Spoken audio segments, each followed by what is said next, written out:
काल जेव्हा भारत आणि पाकिस्तान यांच्यातल्या आशिया कपच्या फायनलमध्ये अभिषेक शर्मा, सूर्यकुमार यादव, शुभमन गिल हे तिघेही 20 रन्सच्या अगोदरच बाद झाले होते, त्यावेळी पाकिस्तानच्या उन्मादाला आता कसं फेस करायचं असा प्रश्न अनेकांना पडला होता। कारण या संपूर्ण टूर्नामेंटमध्ये भारतानं पदोपदी पाकिस्तानचा अपमान केला होता। पाकिस्तानला हे जाणवून दिलं होतं की ते आमच्या समोर उभं राहायच्या देखील लायकीचे नाहीत। पण ऐन फायनलमध्ये सगळं केलेलं पुसलं जाते की काय अशी परिस्थिती निर्माण झाली होती। पाकिस्तानचे बॉलर्स, फिल्डर्स सगळे अग्रेसिव्ह झाले होते। त्यावेळी एक अतिशय शांत, संयमी डोका असलेल्या माणसाची मैदानावर गरज होती आणि अशा खेळाडूची गरज होती ज्यानं थंड राहून परिस्थितीतून भारताला बाहेर काढायचं होतं आणि नंतर आक्रमक होऊन भारताला जिंकून द्यायचं होतं। आणि हे दोन्हीही रोल काल भारतासाठी तिलक वर्माने केले। आपण सर्वांनी तिलक वर्माची कालची इनिंग बघितली असेल। त्यानं काढलेल्या 69 रन्स कुठल्याही सेंचुरीपेक्षा भारतासाठी अमूल्य अशा होत्या।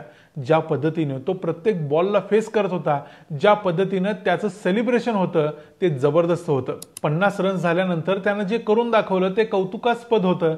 त्यामुळे आज आपण आपल्या या व्हिडिओमध्ये पाहूया कोण आहे तिलक वर्मा, तिलक वर्माचा इतिहास काय आहे, तिलक वर्मा इथपर्यंत कसा पोहोचला। मी आहे रणजित यादव आणि तुम्ही पाहताय द मराठी बाणा। तिलक वर्माची बायोग्राफी सांगण्यापूर्वी तिलक वर्मानं काल 50 कंप्लीट केल्यानंतर जे काही करून दाखवलं ते सगळं जबरदस्त होतं। त्याने एक प्रकारे सांगितलं की मी इंडियाला सलाम करतो, इंडियाला रिप्रेझेंट करतो। पाकिस्तानी खेळाडूंसारखं त्यानं हवेत बंदुका वगैरे उडवल्या नाहीत। त्यानं आपल्या देशाला, आपल्या मिलिटरीला सलाम केला। तिलक वर्माच्या जन्मापासून आपण सुरुवात करूया। तिलक वर्मा हे नाव ऐकताच आपल्याला तो उत्तर भारतातला एखादा तरुण आहे असं वाटत असेल, पण तसं नाहीये। तो आहे तेलंगणमधल्या हैदराबाद जवळच्या बाळापूर या गावचा। तिलक वर्माचा जन्म 8 नोव्हेंबर 2002 ला झाला। हैदराबाद श्रीशैलम हायवेवर साधारण 18-20 किलोमीटरवर हे गाव आहे। तिलक वर्माचं संपूर्ण नाव आहे नंबूरी ठाकूर तिलक वर्मा। नागराजू वर्मा आणि गायत्री देवी यांच्या पोटी तिलक वर्माचा जन्म झाला। तिलकला एक मोठा भाऊ आहे, त्याचं नाव आहे तरुण वर्मा। तिलक वर्माचे वडील इलेक्ट्रिशियन म्हणून काम करायचे। साधारण एक लोअर इन्कम असणारं मध्यमवर्गीय कुटुंब, एका खेड्यात राहणारे, फक्त हैदराबादचं जवळचं सानिध्य असल्यामुळे थोडंफार काम मिळायला सोपं असं गाव। घरची अत्यंत बेताची परिस्थिती होती। जसं भारतात सगळीच मुलं क्रिकेट खेळतात तसंच तिलक वर्माही क्रिकेट खेळायचा टेनिस बॉलने। पण आयुष्यात योग्य गुरु जर योग्य वेळी भेटला तर माणसाचं आयुष्य पालटतं। तसंच तिलक वर्माच्या बाबतीत झालं। जसं सचिन तेंडुलकरला आचरेकर सर भेटले, धोनीला केशव बॅनर्जी भेटले, तसंच अगदी ताजं उदाहरण सांगायचं तर अभिषेक शर्माला युवराज सिंग भेटले। तसंच तिलक वर्माला वयाच्या 11व्या वर्षी हैदराबादच्या सलाम बायस नावाच्या एका क्रिकेट कोचनं खेळताना पाहिलं।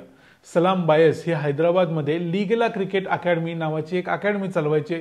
त्यांनी स्वतः देखील भारताच्या क्रिकेटमध्ये खेळायचा प्रयत्न केला होता, पण नशिबाने त्यांना साथ दिली नव्हती। पण म्हणून त्यांनी इतर खेळाडूंना तयार करण्याचा प्रयत्न चालवला होता। तिलक वर्माचा खेळ बघून त्यांनी तिलक वर्माच्या वडिलांना कन्व्हिन्स करायचा प्रयत्न केला की तुम्ही तिलक वर्माच्या क्रिकेटवर फोकस करा। पण तिलक वर्माच्या वडिलांना ते शक्य नव्हतं। त्यांना जे काही उत्पन्न होतं त्या उत्पन्नामध्ये ते फक्त त्याला शिक्षण देऊ शकत होते। त्याची क्रिकेट अकॅडमी, त्याचा इतर खर्च त्यांना शक्य नव्हता। त्यावेळी सलाम बायस यांनी तिलक वर्माची संपूर्ण फीज माफ केली। त्याला खेळासाठी लागणारं सगळं साहित्य वगैरे त्यांनी स्वतः उपलब्ध करून दिलं।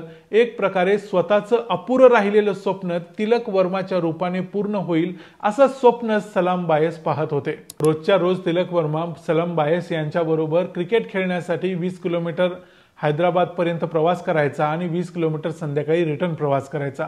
अंडर 14 क्रिकेट टीम मध्ये जेव्हा तिलक वर्माचं सिलेक्शन झालं नव्हतं त्यावेळेला तो अत्यंत निराश झाला। तो क्रिकेट सोडून रेग्युलर शिक्षण घ्यावं आणि नोकरी वगैरे करावी असा विचार करत होता। आपल्या परिस्थितीवर मात करावी असं त्याच्या वडिलांना देखील वाटायचं। त्यामुळे वडील देखील त्याला म्हणत होते की आता क्रिकेट बस, तू आता आयुष्यात दुसरा काहीतरी विचार कर। त्याला देखील खेळायची इच्छा राहिली नव्हती, पण त्या परिस्थितीत सलाम बायस यांनी त्याला मेंटली टफ बनवलं, त्याला क्रिकेट खेळायला लावलं, त्याच्यावर एक प्रकारे सक्ती केली आणि पुढे अंडर 14 मध्ये जो तिलक वर्मा रिजेक्ट झाला होता तो अंडर 16 मध्ये हैदराबादच्या टीम मध्ये पोहोचला। 2017च्या विजय मर्चंट ट्रॉफीमध्ये तिलक वर्मानं 960 धावा ठोकल्या। त्यानंतर 2019ला हैदराबादकडून त्यानं अंडर 19 मध्ये खेळताना पुन्हा एकदा 1000 रन्सच्या वर रन्स केल्या, त्याचा परफॉर्मन्स सलग होता, तो कुठेही अडत नव्हता. कन्सिस्टन्सी आणि फोकस ही त्याची सर्वात मोठी शक्ती होती, जी आपण काल देखील बघितली. त्याचं अग्रेशन त्याच्या पर्सनॅलिटीपेक्षा त्याच्या खेळात दिसायचं. 2021 मध्ये सय्यद मुश्ताक अली ट्रॉफीसाठी त्याचं सिलेक्शन झालं. तिथं त्यानं गुजरात विरुद्ध 50 बॉलमध्ये 75 रन्स केल्या आणि दिल्ली विरुद्ध 32 बॉलमध्ये 37 काढल्या आणि हैदराबादला विजय मिळवून दिला.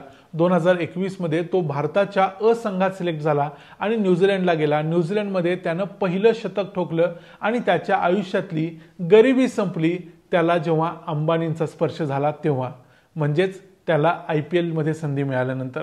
मुंबई इंडियन्सनं अशा अनेक खेळाडूंना ट्रायलसाठी बोलवलं होतं. त्यामध्ये 2022 मध्ये तिलक वर्माचं सिलेक्शन मुंबई इंडियन्स टीममध्ये झालं आणि तिलक वर्माला 1.70 कोटी रुपये देऊन मुंबईच्या संघामध्ये स्थान दिलं गेलं. मुंबईकडून खेळताना 2 एप्रिल 2022ला तिलक वर्माने 33 बॉलमध्ये 61 धावा काढून आपली चमक राजस्थान रॉयल्स विरुद्धच्या मॅचमध्ये दाखवली आणि त्यानंतर मुंबईच्या टीमचा म्हणजे IPL मधला काही ज्या सर्वोत्तम टीम आहेत त्यापैकी मुंबईच्या संघाचा तो परमनंट प्लेयर झाला. मुंबईच्या टीममध्ये प्लेइंग 11 मध्ये स्थान मिळवणं अत्यंत अवघड गोष्ट असते. तशीच ती अवघड गोष्ट भारताच्या संघात स्थान मिळवणं देखील असते. पण मुंबईच्या टीमचा तो परमनंट प्लेयर झाला. मुंबईची मिडल ऑर्डर त्यानं सांभाळून धरली. त्यानंतर 2023 मध्ये एशिया कपसाठी त्याची भारतीय संघात निवड झाली. पुढे ऑस्ट्रेलियाच्या T20 स्क्वॉडमध्ये देखील त्याची निवड झाली. दोन्हीकडे त्यानं आपल्या खेळाचं सातत्य ठेवलं. तिलक वर्माची एक खासियत म्हणजे तो मिडल ऑर्डरला येतो आणि 5 ओव्हर ते 15 ओव्हर दरम्यानचा जो अतिशय अवघड असा टाइम असतो त्यावेळी तो मैदानावर पाय गाडून उभा राहतो. यावेळी तो विकेट पडण्यापासून वाचवतो आणि प्रत्येक ओव्हरला 8-10 रन करत टीमला चांगल्या पोझिशनमध्ये नेतो. त्यामुळे तिलक वर्मा भारताच्या टीममध्ये कन्सिस्टंटली खेळत राहिला. आणि त्यानंतर या वर्षीचा आशिया कप 2025 तर तुम्हाला सर्वांना माहितीच आहे. तिलक वर्मानं या वर्षी 6 मॅचमध्ये 213 रन्स केल्यात. त्याचा ॲव्हरेज आहे 71 रन्स. प्रत्येक मॅचमध्ये त्यानं भारताला स्टॅबिलिटी दिली, विजयाच्या समीप नेऊन सोडलं. फायनलमध्ये त्यानं राहिलेली ही कसर बाकी होती ती काढून टाकली. त्यानं अक्षरशः विजयच मिळवून दिला. तो प्रत्येक वेळी विजयाच्या समीप नेऊन सोडायचा. फायनलमध्ये मात्र त्यानं पूर्ण विजय मिळवून दिला आणि मगच तो मैदानातून बाहेर गेला. जी ॲक्शन त्यानं 50 रन्स कंप्लीट केल्यानंतर केली ती होती भारताला सलाम केला आणि त्यानं दाखवून दिलं की मी देशासाठी किंवा माझ्या फ्रँचायझीसाठी शेवटपर्यंत खेळेन, शेवटपर्यंत लढेन. आपला टास्क कंप्लीट करून तो मैदानातून बाहेर गेला नाही.